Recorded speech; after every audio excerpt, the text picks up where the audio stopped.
I'm really happy to be here. It's my first time at PyCon, and I was already told that it's, well, a big conference in the sense that we have just listened. There are 1,700 attendees, but I was told that it's still familiar, so I'm quite excited what's expecting me the next 3 days. But I definitely know what is expecting you in the next 40 minutes. So the title of this talk doesn't leave space for speculations. Wow, they're just coming in and in. Cool.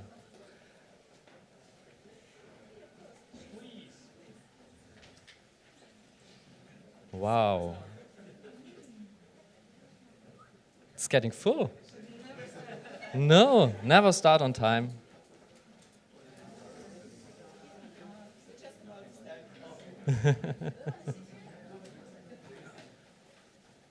Wow. It's getting really full. Yeah. Wow. So welcome again to everybody who joined us. I'm happy that the issue of the today's talk fascinates you because you've chosen the way to this room. And well, the title of the talk is From Notebook to Pipeline in No Time with LineaPy. So I present you a way to convert a notebook to a pipeline, like Apache Airflow, Ray, Argo, DVC. But I'll not do it by hands, not by fair means. No, I'll use a very new tool, an open source tool, LineaPy, because it saves you time and nerves. For me, this is a relevant job because I have to do it a lot of times. At least you're sitting here, so it seems to be also relevant for you. But in case you're not convinced why you should convert a notebook into a pipeline, let's just draw the big picture. So let us assume we're all data scientists, or well, at least we get a project where we do something with data and AI. And such a project normally starts with doing analysis on the data, doing some prototyping. We are looking for a model, for example, machine learning model, which works, which does the trick.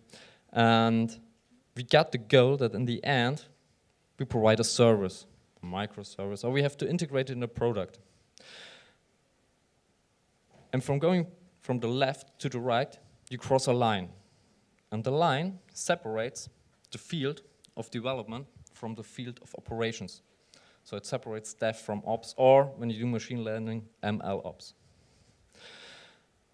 So what's the characteristics of these fields? In development, you're looking for iterations. You're looking for feedback. We don't write code, well, in a complete sense, no. We are implementing some lines. We are writing a test. We are starting the compiler. We get feedback, does it work, does it not work? So on the development side, we just try to get things working. And on the MLOps side, or ops side, the focus switches. So we want to keep things working. We don't want that something changes without our intention. And the last 3 years, tools have emerged for those two sides. So a classic choice for the development side are Jupyter notebooks. Jupyter notebooks are great for doing experiments. We get immediate feedbacks. We can do a lot of things without doing other things we did before, because we're just using variables in the memory. And Jupyter notebooks are great, but they are also bad, because they're not reproducible. So when you've ever tried to share a Jupyter notebook, you know what I mean. So, on the other side, there are pipelines. Pipelines like Apache Airflow, DVC, Argo, and Kubeflow. And it makes sense to use pipelines, because pipelines are reproducible. You're fixing things there. You can check them in your Git. You track the code, and when you track it, you can do continuous machine learning, because you get metrics out of your CI/CD. You can do continuous improvements. Well, when there are so many benefits in pipelines, so let's transform our notebook into a pipeline. Can't be so hard, or? Well, when you think about your last experimentations in a Jupyter notebook, it's not, because a Jupyter notebook is normally a mess. So it all starts, for example, with package management. Who does fix the version when he does a pip install? Nobody. You just do pip install package. So that's where it starts. You're completely dependent on what the Jupyter notebook at the time finds in your package management system, and you rely on the underlying Jupyter kernel. You probably don't know about it. First problem in reproduction. So, and the second problem is that you're playing with variables. So you just use variables, you reuse them, you transform them, you just do a lot of things. You delete cells, you edit cells, you depend on variables which were generated from deleted cells. So, and that's only the first thing. So the second thing is that your order of your cells does not reflect the order of execution. And there's no history about what you did in the past. So when you found a model, you rely on your brain what you did until the model worked. And perhaps you're lost in reproducing these steps. But there's a solution. You can use LineaPy for all this. And it does a lot of stuff for you and saves your lives in case. Okay. And to see how this works, we are, we'll look on a simple example. But before, we prepare our notebook. So if you want to give superpowers to your notebook, you have to do these 3 lines before. First, you do a pip install LineaPy, and you don't start fixing the version because you never did. Okay, then you load LineaPy as extension. And that's where the superpower begins, because now LineaPy watches the memory for you. It looks how you arrive to the variable. What did you do in the memory? It looks about the ancestors of the memory, of the variables. That's where the word comes from, lineage. And last but not least, you import LineaPy, because we want to use some methods from the package. Okay, so far so good. Fasten your seatbelts. A simple example. So we say variable A equals 1, variable B equals 2. I'm allowed to use these variables because I studied math, so I get the license to use such variables. And in the third line, we sum up those 2 variables. C equals A plus B, C equals 3, just a point. And the first thing LineaPy gives us is a method called save. We save the variable C as artifact named C. And now comes a magic part. We can now say, okay, let me just print the code, what happened. How did I came to this artifact? And LineaPy now connects all the things together, and it says, okay, in order to reach C, you've done the definition of A, the definition of B, and afterwards you summed it up. And this even works when you've deleted the cell before you did the artifact save. Because LineaPy doesn't watch the cells, it watches the memory, what happens there inside. That's pretty cool, I think. So because when you got to the point your model worked, you can just say, okay, I saved the code which delivered me this code, this model. Wow. So let's push the limits a bit.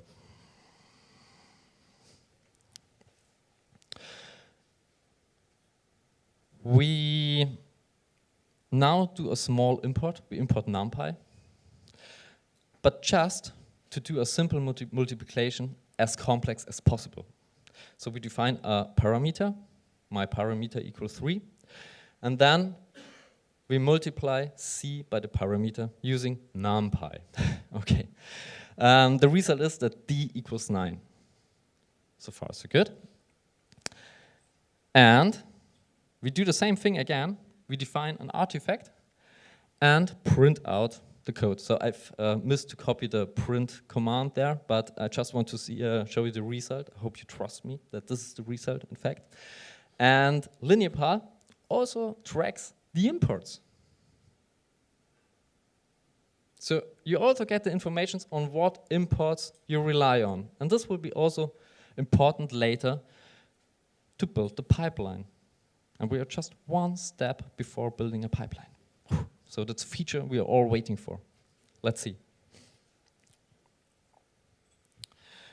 LineaPy has another method. Not only the save method, but also the toPipeline method. And we are now saying LineaPy, okay,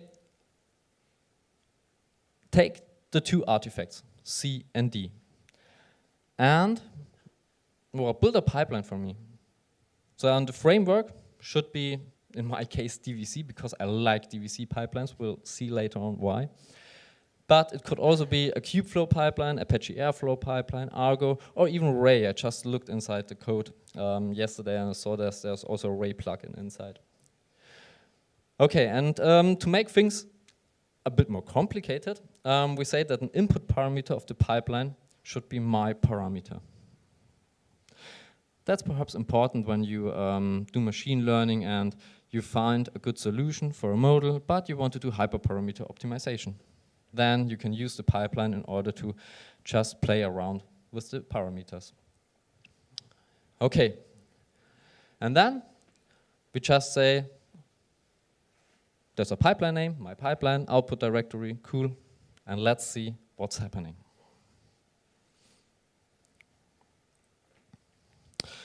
Now, LineaPy does a lot of work for us. So it generates multiple files. So first of all, a module file, and we'll dive into these files later on. The module file contains the source code, which we also extracted before using the print command and the getCode method. And we get a requirements file. We'll see that what's inside there, but LineaPy tracks, in fact, all the packages which were used in the kernel. And then I get 4 DHE files related to the DVC pipeline.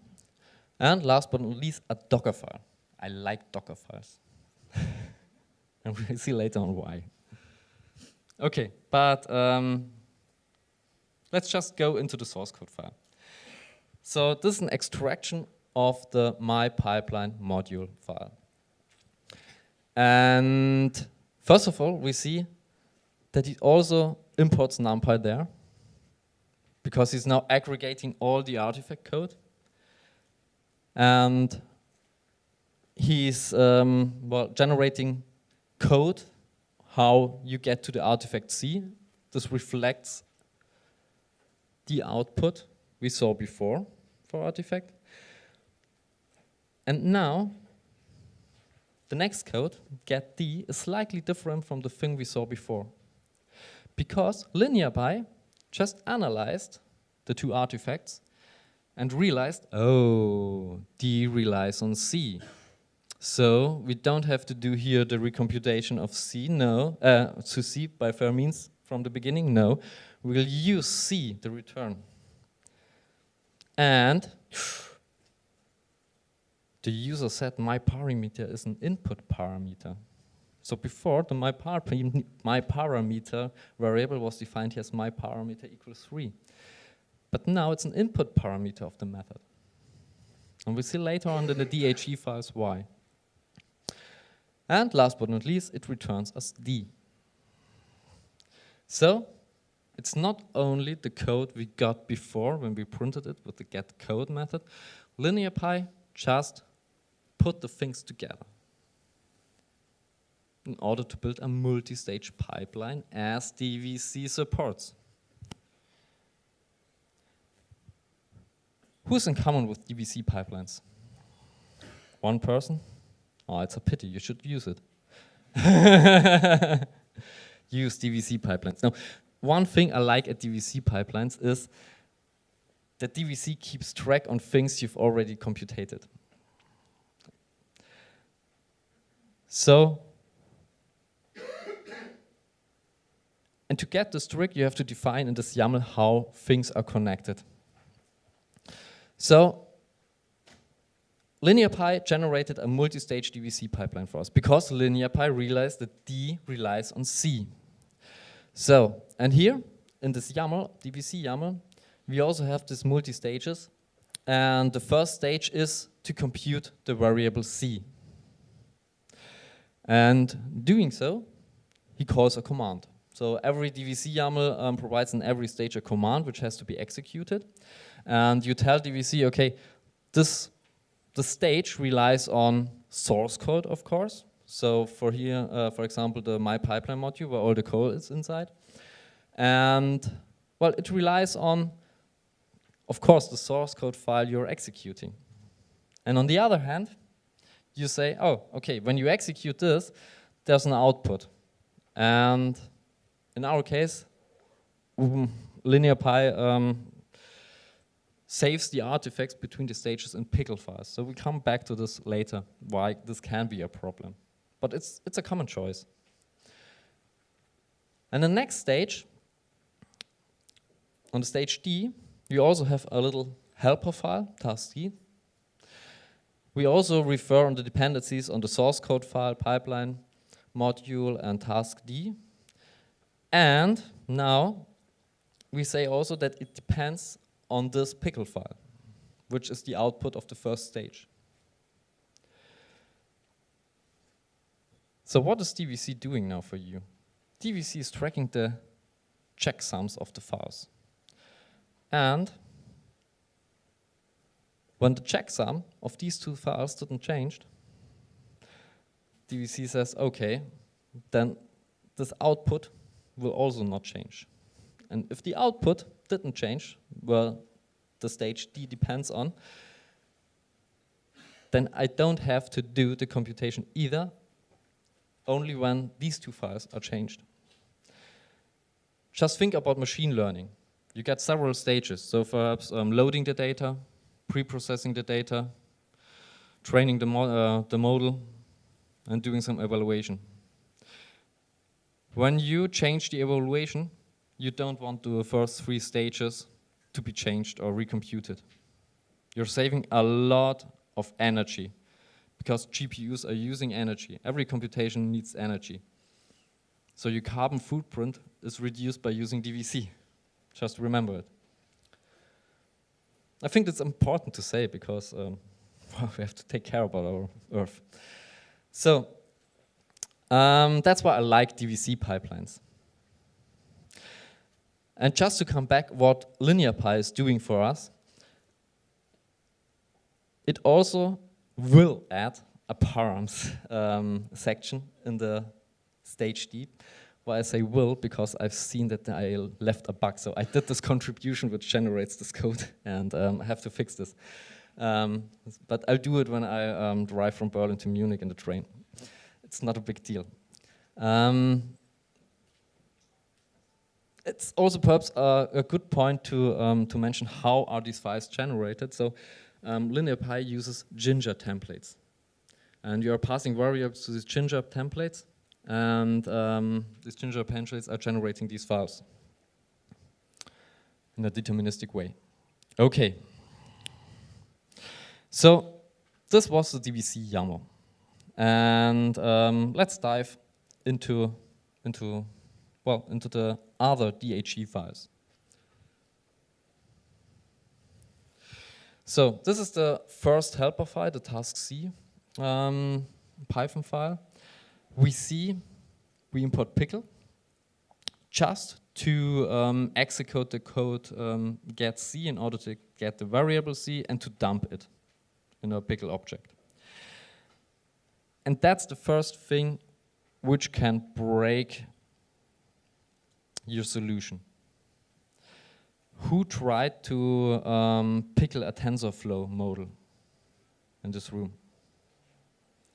Yeah? Did it work? Yeah, it didn't work. Yeah, that's it. So you cannot pickle every object. For TensorFlow object, it's not TensorFlow models. It's not possible. There are other things you cannot pickle, and there are also things you shouldn't pickle because there are a more efficient way to save it. So if you want to store a pandas data frame, you want to perhaps use an HDF format or something like this. So this pickle attempt is a first shot, but it has to improve in future. But it's open source. If you have good ideas, so also the LineaPy community is discussing about this, how this can be done. Will there be an attribute in the notebook telling them, oh, don't use the pickle, use something else? So that's something we're thinking about. How to change it in future in order to reflect these edge cases, which are not edge cases, I think. So it's really important to fix this. Okay. But we got an artifact. And the artifact is loaded again in the next step. So this helper file, these task C, task D helper files are doing the job for you in storing objects and loading them back again. And last but not least, we see that LineaPy also now takes care about the input parameter. So it passes the input parameter to the method. And the parameter is in fact stored in the params YAML. And you can say, DVC, okay, here's my params YAML. When the parameter gets changed, it's connected to the stage and you have to recompute the stage. And that's how things are glued together. Okay. Any questions so far in the room? Yeah? How was decided that there's a task C and this task D? Why wasn't it made in one task? Oh, oh yeah, okay, I'll read this because, okay, so your name is? Aurel. Aurel asked, why did we separated the computation in different stages? That's a good point. Yeah, that's a good point. So in fact, there's another argument in the toPipeline method. You can say, okay, I want everything in one stage. So for other frameworks also, so there are possibles to say, okay, I want not everything in one stage, but in multiple stages. So it depends on the plugin. So there's a DVC plugin, framework plugin. There's an Airflow framework plugin, Ray, Kubeflow, etc. And they all have different arguments on what to choose as a solution. So it's completely well. And this was also the first thing implemented by the LineaPy team to just put all together in a single stage. It's a fair choice because when you say when something changes, you have to do most probably everything. It's completely fine. So it was my choice to do this multi-stage attempt, and that's why I contributed to this multi-stage attempt to the library. So it's both possible. Yeah? I have actually two questions. Can you also include type hints in the output? And the second question, oh.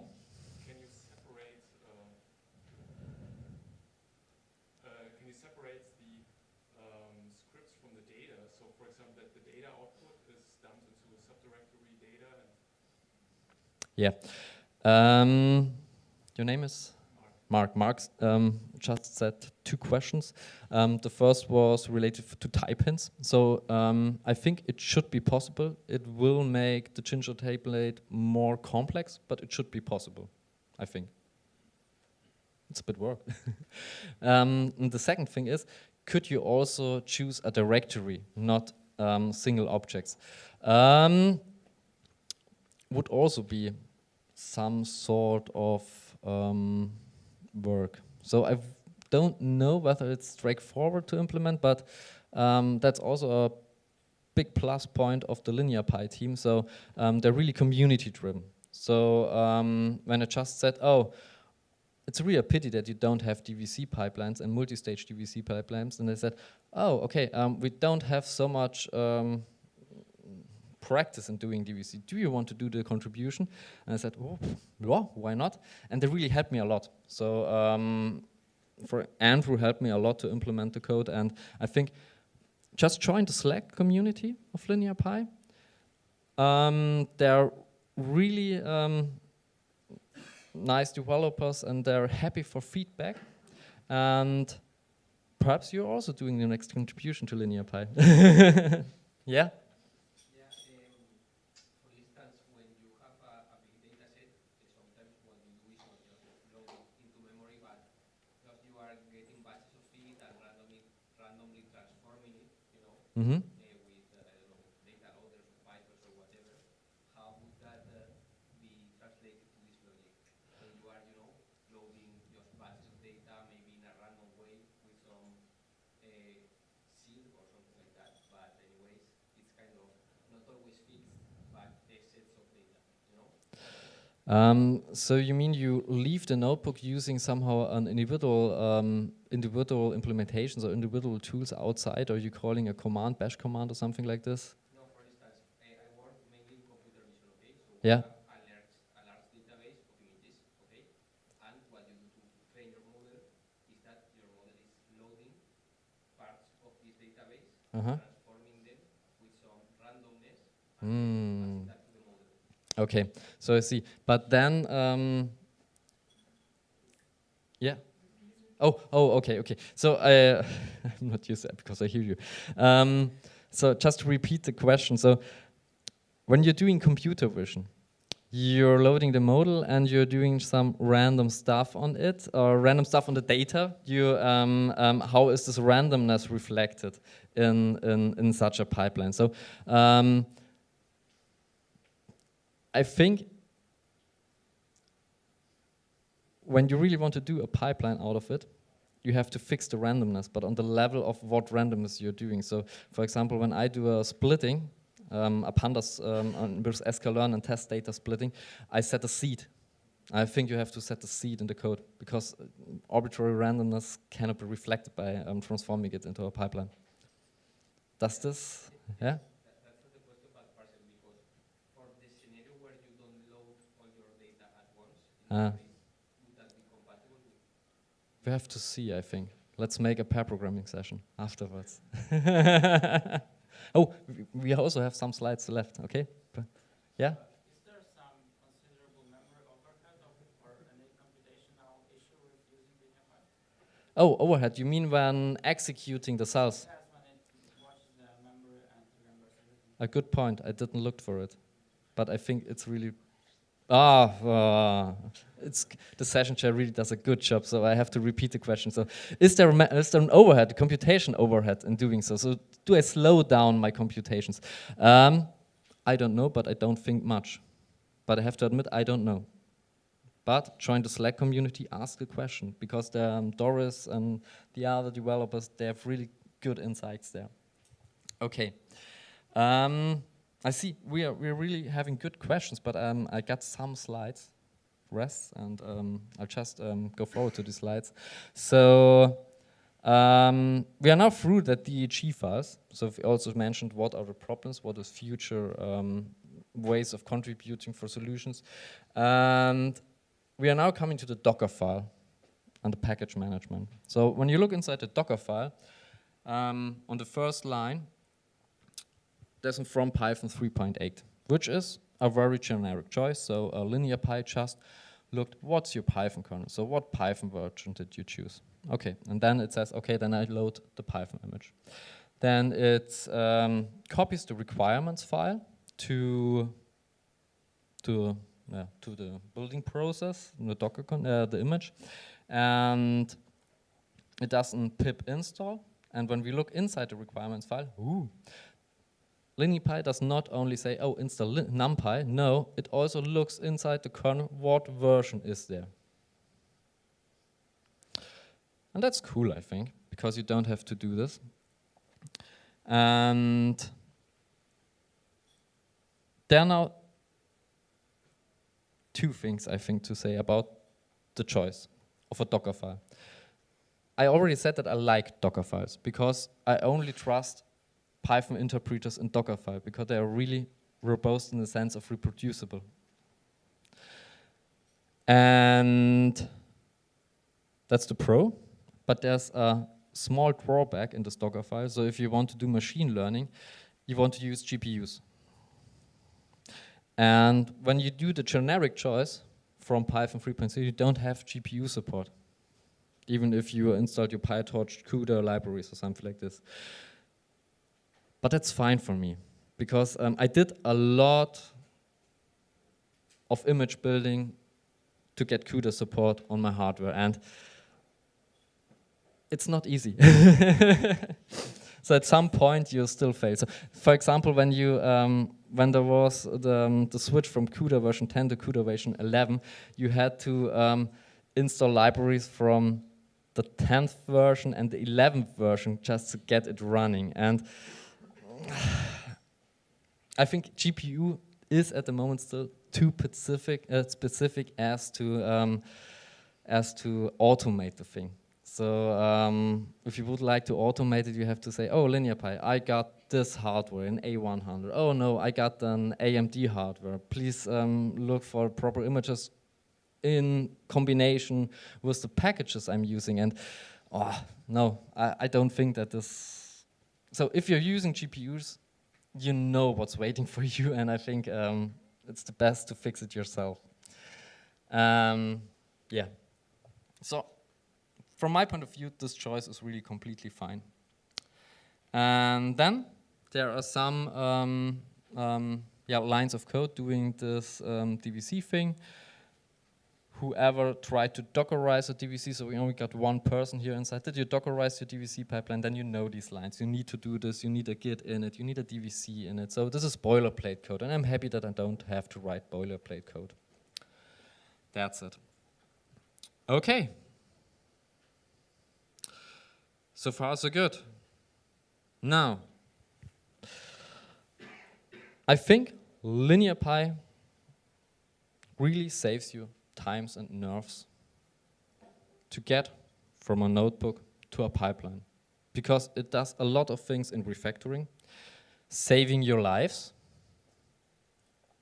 when you edited or deleted cells which you needed for your solution. And I have to say, I will never review a notebook again.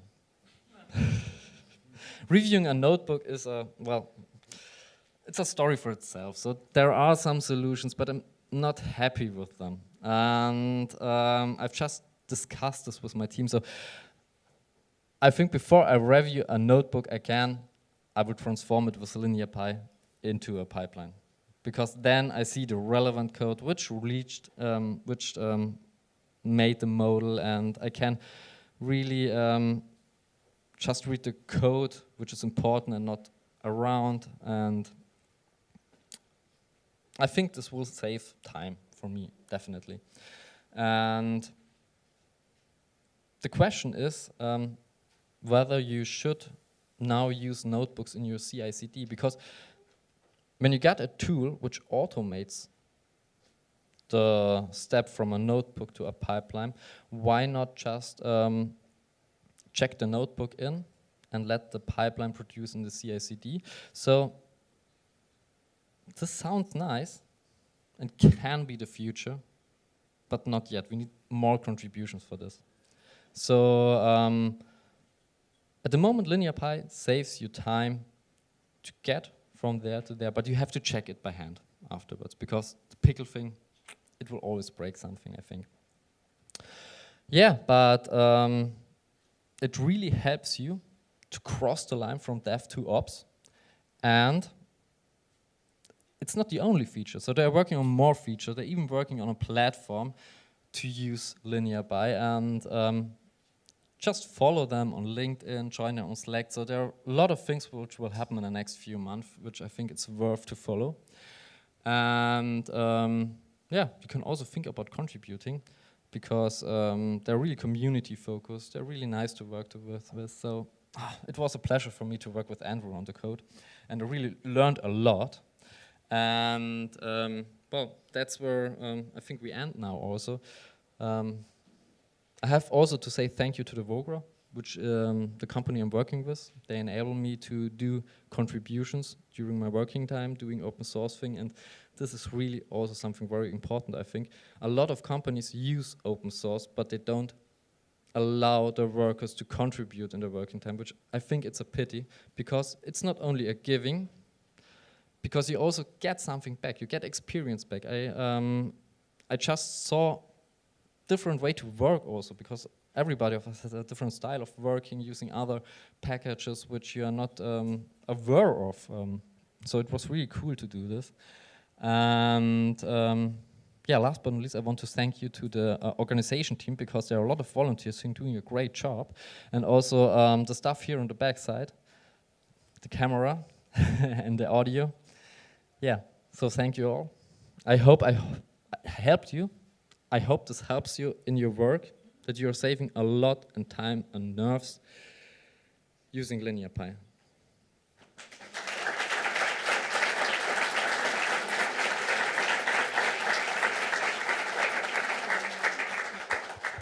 Thank you so much for your amazing talk. You just shared to us a lot of knowledge and new libraries. Everyone like open source, so I believe a lot of people now are up to trying LineaPy and maybe making some pull requests to help develop the product. So that's cool. And I just want to say that we still have time for questions. We have 5 minutes, which is great. You're perfect in timing. And guys online, you can also write some questions to Slido. We are monitoring, and we'll be asking it here to Thomas. So we have questions. Yeah, so one of the things about notebooks is that sometimes you... Okay. So one of the things about notebooks is that sometimes you execute a line, and then you execute other lines, and then re-execute that line before. And that might affect the variable in different ways. How does the tracking of that work with LineaPy? Yeah, so LineaPy really watches you. It's like a big brother. So when you did a cell execution, it doesn't say, oh, you executed the cell, but you executed the code inside the cell. It remembers it. Even when you deleted it, edited it, or manipulated it, it tracks what you're doing and not what the cell is like. So this is the thing where LineaPy really helps you.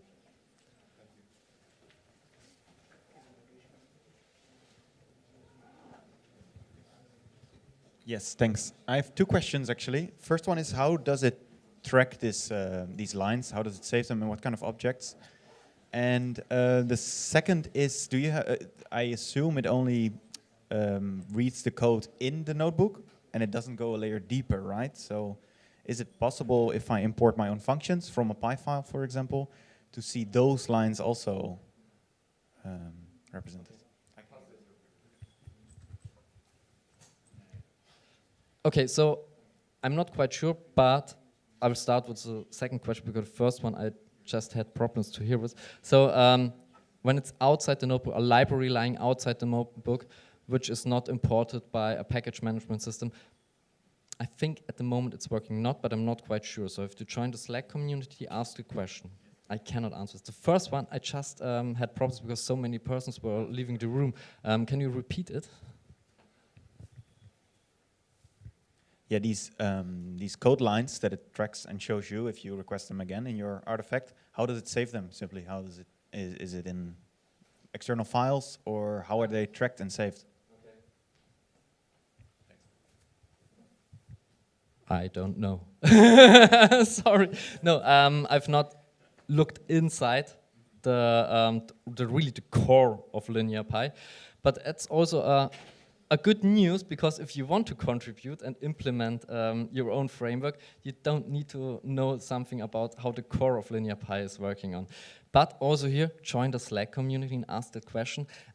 I even think there is a podcast where Doris and Andrew explained how this is work and the intrinsics work. So it's really join them, ask them, and we will post, I think. You get an answer there.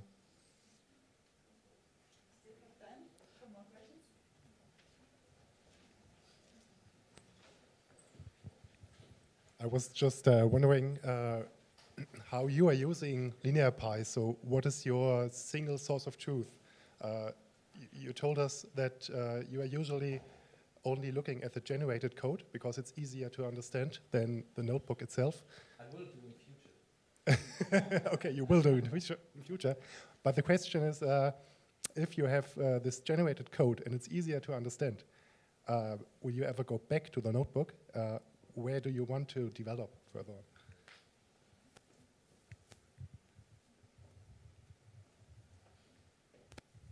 So I got nerfed by notebooks 2 years ago, and I tried not to use them. But I came back, because when you're not using notebooks, as fuzzy as they are, you're missing something. You're missing solutions. And so the notebook, it fulfills so many criteria of the first field of development, iterations, getting feedback, etc. That's really worth using it. But I'm lazy, I don't want to do that boilerplate things and refactoring my notebook. This I want to automate. And this is my use case, because I got a lot of small AI projects where I only have 2 weeks time to show results, and this saves me a day or 2 days of work. That's it.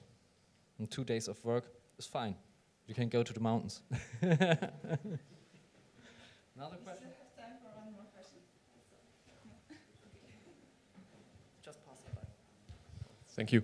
Just one, adding to this question actually. So what happens when you have you had run LineaPy to create the output files, and then you do a minor change in the notebook and rerun it? Is it so intelligent, so to say, to kind of bring it in an intelligent way that it doesn't mess up the whole diff story, so to say? Thank you.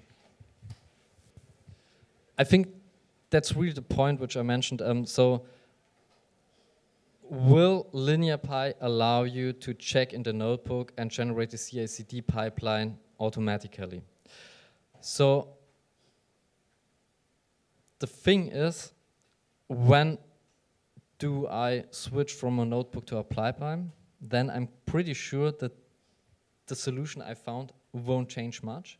And afterwards, normally, I'm working on the hyperparameters or doing slightly changes in the code, in the pipeline code. So this is the way I would use it. But in case you want to work in the notebook, back again. So we are in future, what we've talked about, which will be perhaps problematic. I would do a git merge and hope that git just does the things I did afterwards the last time, again on this newly generated notebook.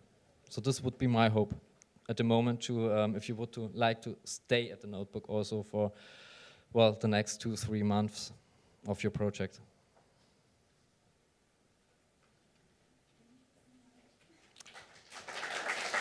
It was a pleasure to be here.